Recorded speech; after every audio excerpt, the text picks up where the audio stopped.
All right, we are bringing a trade to you As from one always. of our follower leagues. Shout out to everyone who supports us over on Patreon that's in a league with us.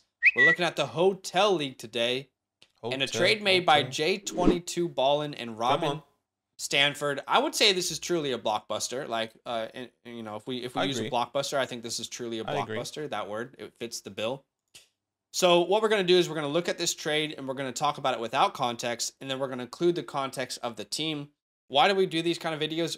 Really just to kind of give you guys first an insight on our leagues and kind of what's going on, and secondly, our thought process if we were in a league with you or if you're in your leagues, how you can kind of approach trades and see both sides, because a lot of times a trade goes down and people are like, what? Oh, what? But when you see both sides, typically there's merit. All right, so we're going to be looking at this trade, firstly, again, without context. Right. For J22, he gets Amari Cooper, Dak Prescott, and CeeDee Lamb. So you got that stack of the Dak and Lamb stack. And Dak looks good coming back from that He injury. does. He does. Robin got Davis Mills, Damian Pierce, Wandale Robinson, and 2 firsts, 1 in 23 and 1 in 2024. So, Badaki, where do you kind of lean on this before we get any sort of context? Right off the rip, honestly, I'm going J22. Okay. It feels more of a win now. It feels more of, you still have some opportunity here with this team. CeeDee Lamb still young in his prime, 23 years old with Dak Prescott. So you do get the stack. You kind of get the old crew. Amari Cooper, CeeDee, Dak Prescott. Amari Cooper, we saw what he just did this past week. But what's crazy is that he is still going to improve, at least the expectation, with Deshaun Watson coming in, right? Yeah. So that's what's very interesting. I do honestly believe it's a fairly even trade. I don't love the Robin side. Shout out to Blaze. I don't love the Robin side with Davis Mills, but everything else seems very good. Yeah, so this is an interesting one because I don't think that this is necessarily an overpay by either side. I think firstly, let's establish that I believe that this is even value on both ends for both of these guys. My problem with the Davis Mills side of this trade is Davis Mills and it's Damian Pierce. Right now, it's my belief that Damian Pierce is overvalued in the Dynasty community. I mean, right now, according to the community, he is RB11. We have so many examples of players who were drafted with his draft capital, running back specifically drafted with his draft capital, that have not gotten second-year contracts or haven't been valued the way that we thought that they would be. Here's some names, just to give you an example historically. Jordan Howard, Jay Ajayi, Philip Lindsay, Myles Gaskin, James Robinson, Elijah Mitchell. You might look at some of those names right now and think they're washed. Well, you don't let's go back and remember what Jay Ajayi was in his prime. Like, there was a lot of hype around Jay Ajayi. Same with Jordan Howard, who played incredibly. Philip Lindsay as well. Myles Gaskin, remember, he's finished as like a top, 18 running back. Yeah, I remember that. James Robinson's another good example. They drafted him. He played incredibly. Then they drafted a first-round running back the next year, Elijah Mitchell. So I know, some people might agree or disagree with that take there, but it's my opinion and my belief still that Damian Pierce is a bad buy right now. So again, I think it's even value, but Damian Pierce and Davis Mills are both guys that I'm not sure what their status will be moving forward. Is it possible that Damian Pierce enters the year next year as a starting running back for this team? Yeah, 100% it's possible.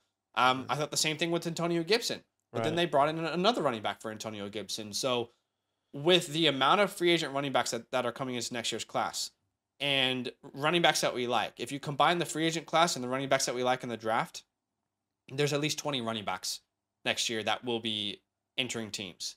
And I find it really difficult to believe that Damian Pierce will not have someone join him. Philip Lindsay will be gone. I find it incredibly difficult to believe that it will be just his backfield all on his own. And maybe you believe in the, people out there, maybe they believe in the Texans offense and its ability to kind of grow over the next couple of years. Fair enough. But again, just things that I don't like betting on in general is trading for guys like Pierce who are in this kind of high, how I view. And again, I'm happy to be wrong, but I just think that this is the wrong time to trade for Damian. And then Davis, right now, the Texans, they are looking guaranteed to have like 2 top 5 picks. I find it incredibly difficult to believe that they're not going to replace Davis Mills. No doubt about it. That's my personal opinion. I mean, so, I don't see him moving forward on being that quarterback on that team. So I think it's even value. And this, Mm-hmm. there'll be a good portion of the dynasty community out there who believe in Damian Pierce. Like, fair enough if you believe in him. But I'm almost curious as well if like Robin wanted this to be a all-in rebuild move. And maybe that's the reason why he made the move. But yeah, again, I don't think it's uneven value on either side. If I saw this trade go down in my league, I would say, okay, I can see the merit on both sides. My preference, however, would just be in the proven commodities on the left-hand side. Right. In Dak, who has a long-term contract. Yeah, exactly. In Amari, who clearly looks like the best wide receiver about to get quarterback upgrade in Cleveland.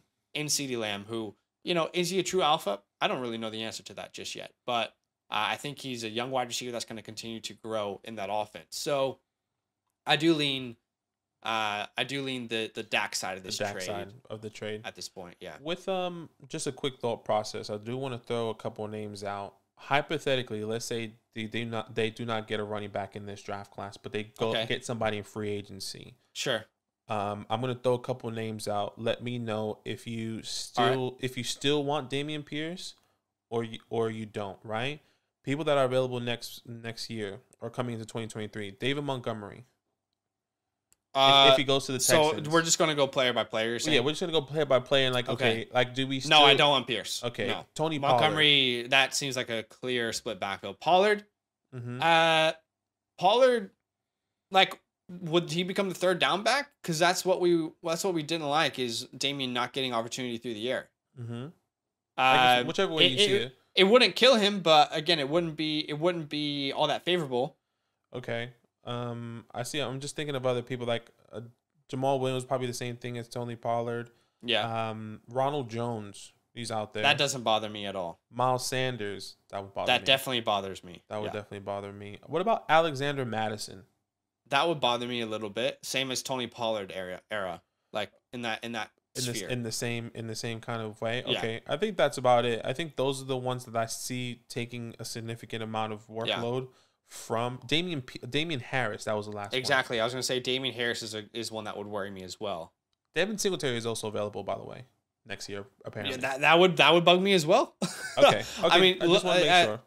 There's a couple other names, like what if Rashad Penny goes there? What about Josh Jacobs? So I guess there's a lot of names. Name those guys because I feel like, well, Penny is definitely, but I think Josh Jacobs stays. I think he gets re-signed. I think he stays. I think Miles Sanders stays. There will be a bidding war potentially. There's a pool. I mean, Jeff Wilson also. Jeff Wilson will bother you? So he would bother me to the same extent Tony Pollard. Darrell Henderson. That exactly same as Tony Pollard. So like, okay. I don't think that there's personally, my belief is that there's not a question of if they will bring someone in through the draft or free agency. It's who will they bring in through the draft and free agency. Right. Yeah. And that's the thing. And I think if you get a pass catching back, my thing right now, if you get a guy that can split work like Monty, the Damian Harris, I'm worried. If you get a guy that's a pass catching back, a Tony Alexander Madison, I might still want Damian because I still believe he'll be a goal line guy. He would be a 1-2 punch. Sure. Okay. That's my thought process. But do you want him as the RB11? Oh, no way. See, that's the problem. That's what I'm saying. I think the value is too high. The value is way too high. Another example just came to mind. That was the most recent example. How about Michael Carter? I remember last year in the community he was valued as a top 16 running back. Why? Just because he was the guy there for a year. Mm-hmm. What did they go do? They drafted Breece Hall. So again, same draft capital, different player, but I find it difficult personally to bet on that kind of player. So that's just where I am. But that's fair. And of course, by the way, Robin and J22, like if there's any context we're leaving out, of course, comment down below and let us know. But I think now is probably the time, Adaki, to look at the teams here. Yeah. And provide that extra context as this bug get wrecked. This bug was just in my face. Just got clapped. All right. J22 is on the left-hand side here. He's got Dak, which he just acquired. Saquon, Fournette, Pittman, Cooper, TJ Hawkinson, who just went to the Vikings.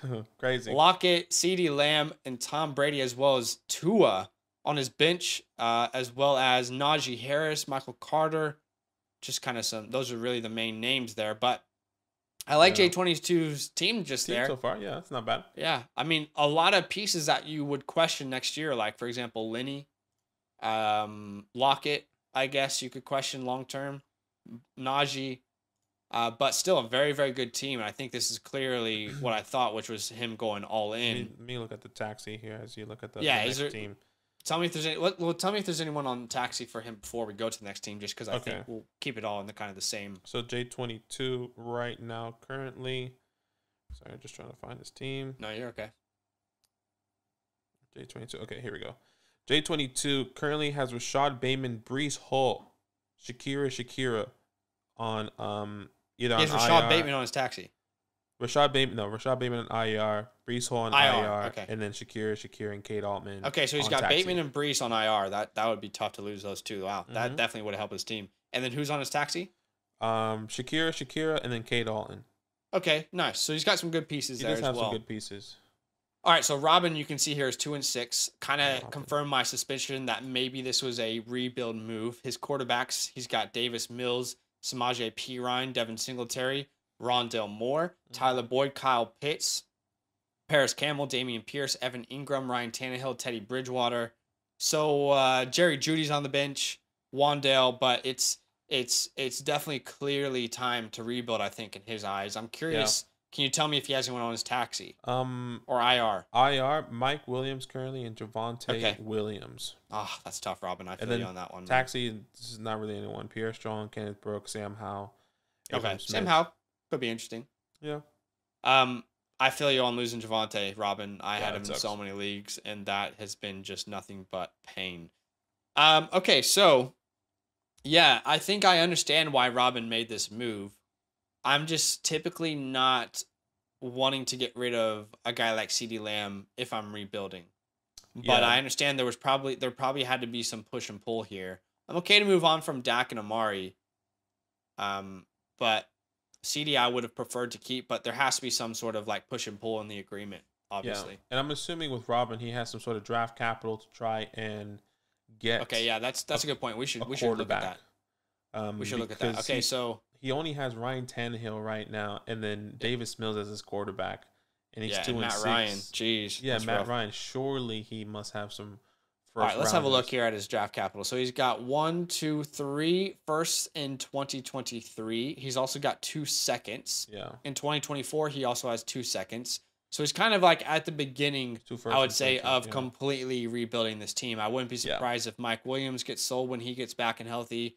I wouldn't be surprised if he moved on from Damian Pierce. I wouldn't be surprised if he moved on from Davis Mills. I kind of completely stripped this team. That none of that would be all that surprising. Agreed. For J22 here, I think he kind of used that capital and went all in. No first in 23, no first in 24. He does have all of his 25 picks. That's a while away, but he's only got second, third, and fourth in the next 2 classes. Yeah, and he clearly gets better. You know, CeeDee, Amari. Clearly, yeah.